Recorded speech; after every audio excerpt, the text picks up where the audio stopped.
Bugün sizlerle kabak ve yeşil mercimek kullanarak zeytinyağlı bir kabak yemeği yapıyoruz. Haydi bu lezzetli tarifin yapım aşamalarına hep birlikte geçelim. Bir daha başka kabak yemeği yemeyeceksiniz. O kadar lezzetli tarifim.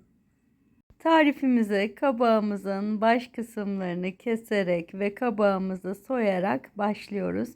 Toplamda 3 adet kabak kullanacağız. Şöyle kabaklarımı gördüğünüz şekilde ince şeritler halinde ilk önce dilimliyorum. Daha sonra küp küp kesiyorum. Bu şekilde kabaklarınızı kısa sürede hemen küp küp keseceksiniz. Ama burada kabaklarımızı biraz minnacık kesmek önemli. Kabaklarımızı ne kadar küçük kesersek yemeğimize o kadar su salacaktır. Yemeğimizde kuru soğan kullanacağız. Bir adet kuru soğanımı da yemeklik doğruyorum. Şöyle gördüğünüz şekilde. Şimdi birazcık daha inceltmek istiyorum ve bıçağım ile üzerinden geçiyorum. 3 adet köy biberi kullanacağım. Tarifimde burada kapya biber de kullanabilirsiniz ve renk de verir kapya biber. Kapya biber de tarifimize çok yakışıyor. Biberlerimi gördüğünüz şekilde baş kısımlarını kestim, çekirdeklerini çıkarttım. Şimdi mat kısımları yukarı gelecek şekilde biberlerimi dilimliyorum. Bu şekilde keserseniz biberlerinizi çok kolay doğrayacaksınız. Her zaman mat kısımları bıçağa değecek şekilde koyunuz. Evet, biberlerimi de biraz inceltiyorum. Tarifimde 2 adet domates kullanacağım. Domateslerimin kabuklarını soydum. Domateslerimi de küp küp doğruyorum ve artık yemeğimizin yapım aşamalarına geçiyoruz. Yemeğimizde 3 yemek kaşığı zeytinyağı kullanacağız. Zeytinyağımı bir geniş tavama aldım. Burada pilav tavası da kullanabilirsiniz. Bir adet kuru soğanımı tavama ilave ederek kavuruyorum. Bu tarifte geniş tavalar kullanmanızı öneririm. Tavanız ne kadar geniş olursa o kadar rahat çalışırsınız bu yemekte. Soğanlarımı birazcık kavurdum, rengi değişti. Şimdi biberlerimi ilave ediyorum tarifime. Dilerseniz sarımsak da ilave edebilirsiniz. Ben sarımsağı yemeğin sunumunda kullanmayı düşündüğüm için yemeğimin içine ekstra ilave etmedim. Soğan ve biberlerimi de kavuruyorum. Bu yemek tarifim hem diyet yapanlar için hem sağlıklı beslenenler için hem de lezzetine, ağız lezzetine düşkün olanlar için çok ideal bir tarif. Şimdi küp küp doğradığım kabaklarımızı da yemeğime ilave ettim. Domateslerimi de koyuyorum.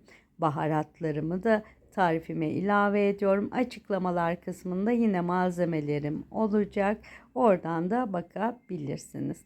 Şimdi yemeğimi nazikçe karıştırıyorum. Kabaklarımı ezmeden şöyle üstten yavaş yavaş bir karıştırıyorum. Bu yemekte böyle birazcık nazik davranacağız yemeğimize. Kabaklarımızı ezmeden şöyle karıştırdık. Bir çay bardağı yeşil mercimeğimi yıkadım. Yemeğimin üzerine ilave ediyorum. İnanılmaz lezzet ve protein katacak yemeğimize. Yarım çay bardağı suyum var. Suyumu da ilave ediyorum. Şimdi tekrar yemeğimi şöyle bir nazikçe karıştırıyorum. Artık ocağımın altını en kısa getiriyorum. Bu yemeğimiz en kısıkta yaklaşık 45 dakika. Yeşil mercimeklerimiz yumuşayana kadar pişecek. Eğer su ilavesine ihtiyaç duyarsanız, çünkü her kabak aynı suyu salmıyor, birazcık sıcak su bulundurup yarım çay bardağı daha ilave edebilirsiniz. Şimdi tenceremin kapağını kapattım ve yavaş yavaş kısık ateşte yemeğimi pişiriyorum. Yemeğimi ocağa koyalı yaklaşık 15 dakika oldu. Gördüğünüz üzere kabaklar suyunu saldı ama aslında istediğim miktarda salmadı. Bir tık sıcak su ilavesi yapabilirim. Şimdilik yemeğimin ihtiyacı yok. Bu şekilde bir 15 dakika daha pişirip tekrar kontrol edeceğim. Evet, yemeğim Şimdi 30. dakikasında hala suyu var. Kabaklarımız birazcık daha suyunu salmış. Sanırım benim su ilave etmeme ihtiyacım olmayacak.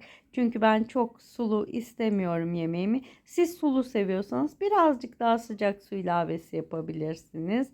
Evet, yeşil mercimeklerim tam istediğim kadar yumuşamamış.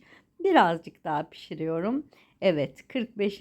dakika, artık yeşil mercimeklerimiz de yeterince pişmiş. Yemeğimiz servise hazır.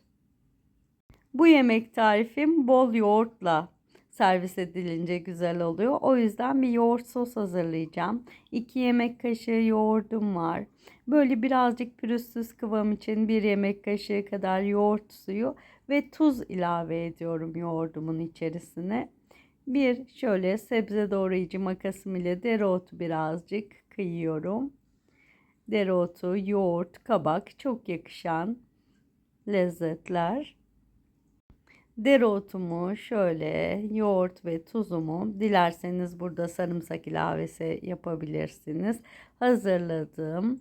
Bir tabağımın dibine sosumu şöyle yayıyorum. Evet, ve üzerine şimdi pişen kabak yemeğimizi koyuyoruz. Gerçekten bu tarifi deneyen mutlaka tarifini sizden isteyecek. Çok lezzetli bir yemek. Şimdi evet, yemeğimi yoğurdumun üzerine koydum. Şimdi yemeğimin üzerine birazcık daha ben yoğurt gezdirmek istiyorum. Şöyle yoğurdumu ilave ediyorum. Birazcık daha bol yoğurtlu bu yemek harika oluyor gerçekten. Evet, birazcık daha yoğurt ilavesi ve şimdi üzerine birazcık kıyılmış yeşil soğan, hem görselliği de güzel olsun hem de daha da lezzetli olsun yemeğimiz diye. Yemeğimiz servise hazır. Yapan, deneyen herkese afiyet olsun, şifa olsun. Dediğim gibi abone olmayı unutmayın.